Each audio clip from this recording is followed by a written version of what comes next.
fly a starship, cross the universe divide. How are you today, mate?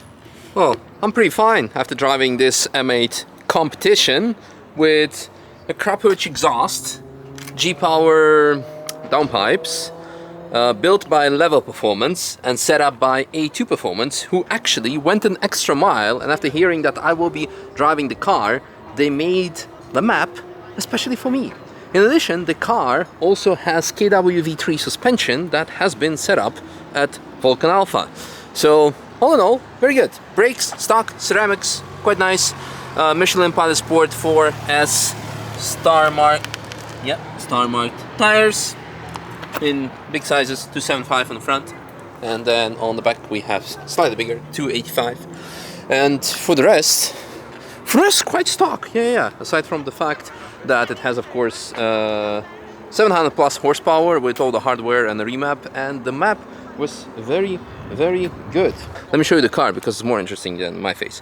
Over 700 horsepower, and it's actually very good because, first of all, as mentioned, the A2 Performance done a map for me, so it was not like and then nothing in between. It was actually very linear. Even in Sport Plus, it was very drivable. I could have a nice conversation with you guys and drive the car. It didn't overheat after a full lap of sand. So overall, super happy. Oh wait, one more thing. The weight, because I kept speaking about it during the lap, but we actually knew the weight because the car was set up on our hub stands. It's actually 2,200 kilos. 1920 of the car with all the fluids in it. Not really full tank back at the time, and then in addition also 100 kilos of wheels. Yeah, that's quite a lot. So, but still less than the new M5, and you can feel it. It's heavy, but very manageable and enjoyable. So yeah, enjoy the lap. Alright, we're putting this straight into our pocket so we don't forget it. Welcome to the lap. 700 something horsepower M8. I don't know the weight. Less than a new M5 probably. Still a big contrast with the petrol hard t-shirt that I'm wearing with the BMW O2. Check out the link in the video description. Alright, off we go. Will we hit 250 before the compression? Is that the new benchmark? 230, 240. Not too bad.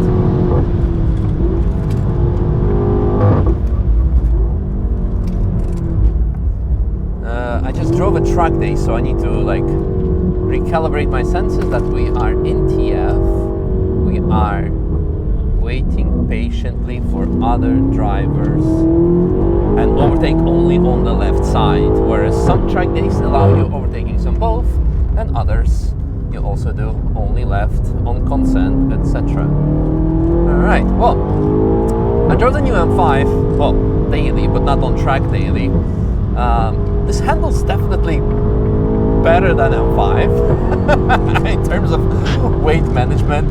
Of course, also aftermarket suspension, KW set up by Vulcan Alpha helps quite some. Gear changes are nice as well. Oh, look at that, we have a C1. It's been quite some time since I drove one of these. For the new audience, I've done a 24-hour race in a C1 twice. Not on the Nürburgring, of course, but on in Spa. One time in 2019, which was the best time ever, because back then you also had a combination of C1. That's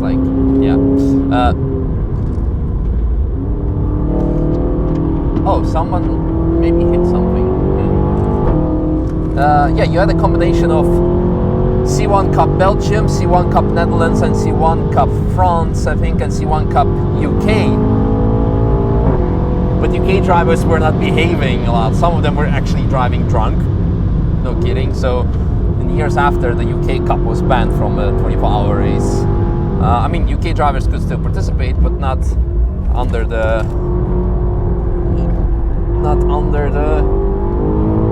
there we go. Not under their own regulations of their UK club, because you could run different regulations, therefore different tires, different everything.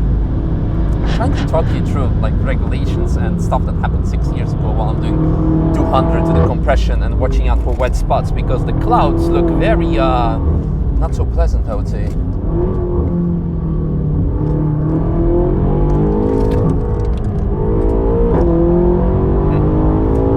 Yeah, in any case, the gear shifts are very nice. I like that. What was I saying? Ah, yeah. Well, I don't know why I kept on talking about the C1 for so long, because we're speaking about the M8. You know, I actually really like it. Ever since I started driving more new cars, like the M5, it puts things in perspective. All of a sudden, this is actually really not too bad in terms of weight. And probably, I'm trying to think, do I like the sound? Because it doesn't sound like the speaker sound, but it doesn't sound natural either, so it's quite good. You know, probably in 10 years we're gonna look back on the new M5 and say like, you know what, this was actually quite a light and good car compared to what we have today. Happens quite often. Like when the 996 came out, everyone's like, oh my god, such an ugly car and it's water cooled, the end of an era, man. And now you're gonna have the new GT3 RS, which is turbocharged. Did you know? And yeah, you're probably gonna cry about that too. To be fair, the current GT3 RS, why am I not talking about the M8? Why am I talking about all the other cars? I don't know. To be fair, the new GT3 RS, the current GT3 RS actually has way too little horsepower. For the older aero that it has, I mean, it has perfect amount, but it feels like it can use 200 horsepower more, because let's be honest, 10-20 years ago with the previous gen GT2, you had almost 700 horsepower with much less aero and tire profile, etc. So, is it here wet? No, it's good. So it would be nice if it gets turbocharged. Anyway, should I say something about the M8? It's fast, it's comfy. It's definitely good that it has different suspension. I don't know if it's wet here or not. I don't trust it. I don't want to find out the mood curve. Definitely not. Even with aftermarket suspension, it's quite on the soft side. So this means, imagine with a stock suspension, that would have been an absolute boat. So conclusion, going back to the M5, because I keep speaking about other cars, definitely need to put different suspension on the M5. Unfortunately, I'm not allowed to touch the car, other than reversible mods. The suspension is kind of reversible, but someone spilled some oil on the outside of the carousel.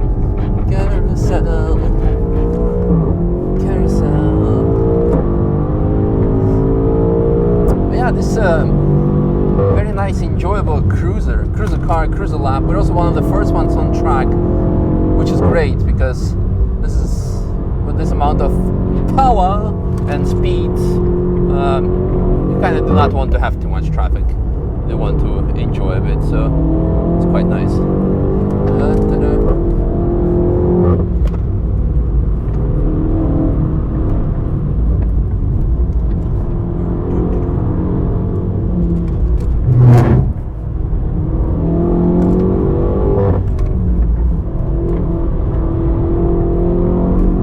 Dancing. Now that I'm quiet and actually focus more on driving, it's much better. Maybe I should do that. Let's be quiet and not talk about other cars, and speak about this car at the end of the lap.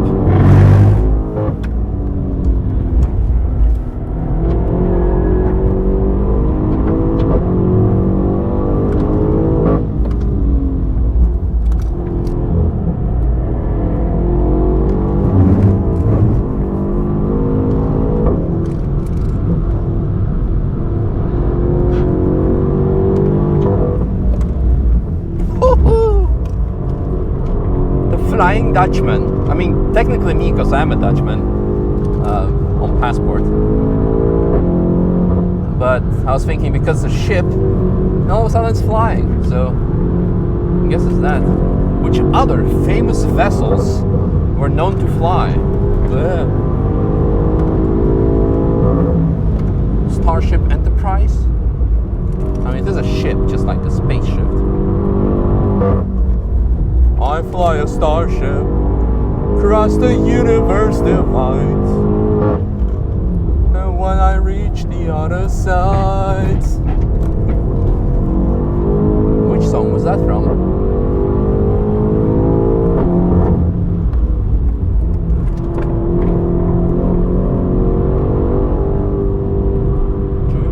Oh, look at his exhaust. That looks like a Krapovich, actually.